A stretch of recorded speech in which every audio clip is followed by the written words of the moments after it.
जय माता दी मित्रों, बड़ों को प्रणाम और छोटों को प्यार। हर साल भाद्रपद मास के कृष्ण पक्ष की अष्टमी तिथि को जन्माष्टमी का पावन पर्व मनाया जाता है। यह पर्व भगवान श्री कृष्ण के जन्मोत्सव के रूप में मनाया जाता है। इस दिन भक्तजन भगवान श्री कृष्ण की विशेष पूजा अर्चना करते हैं और व्रत रखते हैं। जन्माष्टमी के दिन भगवान श्री कृष्ण के बालक स्वरूप लड्डू गोपाल की पूजा अर्चना की जाती है। इसके लिए लड्डू गोपाल को नए वस्त्र पहनाए जाते हैं और उनका श्रृंगार किया जाता है और उनको विशेष भोग अर्पित किए जाते हैं। इसी के साथ ही व्रत का पारण भी किया जाता है। इस वर्ष 26 अगस्त को श्री कृष्ण जन्माष्टमी का पर्व मनाया जाएगा। श्री कृष्ण जन्माष्टमी के दिन व्रत में जन्माष्टमी की व्रत कथा का पाठ जरूर किया जाता है।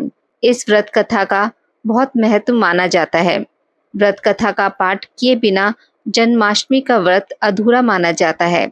इसलिए जन्माष्टमी के दिन इस व्रत कथा का पाठ जरूर करना चाहिए। ऐसा करने से भगवान श्री कृष्ण की कृपा प्राप्त होती है और जीवन में सुख समृद्धि और खुशहाली आती है। जन्माष्टमी व्रत कथा। पौराणिक कथा के अनुसार द्वापर युग में मथुरा में उग्रसेन नाम के राजा हुए, लेकिन स्वभाव में वह सीधे साधे थे। यही वजह थी कि उनके पुत्र कंस ने उनका राज्य हड़प लिया और खुद मथुरा का राजा बन बैठा। कंस की एक बहन थी जिसका नाम था देवकी। कंस अपनी बहन से बहुत स्नेह करता था। देवकी का विवाह वासुदेव से तय हुआ तो विवाह संपन्न होने के बाद कंस स्वयं ही रथ हाँकते हुए बहन को ससुराल छोड़ने के लिए रवाना हुआ। कंस अपनी बहन देवकी को छोड़ने के लिए जा रहा था। तभी एक आकाशवाणी हुई कि हे कंस, जिस बहन को तू बड़े प्रेम से ससुराल ले जा रहा है, उसके गर्भ से पैदा होने वाला 8वां बालक तेरा वध करेगा। यह सुनते ही कंस क्रोधित हो गया और देवकी और वासुदेव को मारने के लिए जैसे ही आगे बढ़ा, तभी वासुदेव ने कहा कि वह देवकी को कोई नुकसान ना पहुंचाए।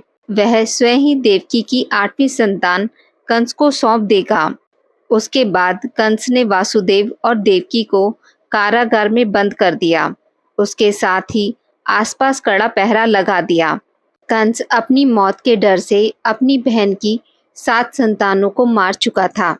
भाद्रपद महीने के कृष्ण पक्ष की अष्टमी को रोहिणी नक्षत्र में श्री कृष्ण का जन्म हुआ। तभी श्री विष्णु ने वासुदेव जी को दर्शन देकर कहा कि वह स्वयं ही उनके पुत्र के रूप में जन्मे हैं। उन्होंने यह भी कहा कि वासुदेव जी उन्हें वृंदावन में अपने मित्र नंद बाबा के घर पर छोड़ आए और यशोदा जी के गर्भ से जिस कन्या का जन्म हुआ है उसे कारागार में ले आए और उनके घर एक कन्या जन्मी है।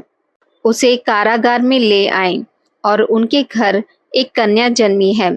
उसे मथुरा लाकर कंस को सौंप दें। भगवान विष्णु के आदेश से वासुदेव जी भगवान श्री कृष्ण को सूप में अपने सिर पर रखकर नंद जी के घर की ओर चल दिए। भगवान विष्णु की माया से सभी पहरेदार सो गए। कारागार के दरवाजे खुल गए।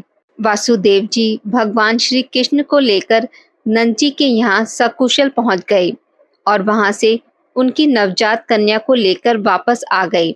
जब कंस को देवकी की 8वीं संतान के जन्म की सूचना मिली, वह तत्काल कारागार में आया और उस कन्या को छीनकर पृथ्वी पर पटकना चाहा, लेकिन वह कन्या उसके हाथ से निकलकर आसमान में चली गई। फिर कन्या ने कहा, हे मूर्ख कंस, तुझे मारने वाला जन्म ले चुका है। वह वृंदावन पहुंच गया है।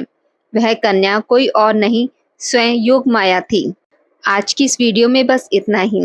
मित्रों, अगर आपको मेरी वीडियोस पसंद आती हैं तो इसे लाइक और शेयर ज़रूर करें और पूजा पाठ से जुड़ी जानकारी के लिए मेरे चैनल को सब्सक्राइब करना ना भूलें।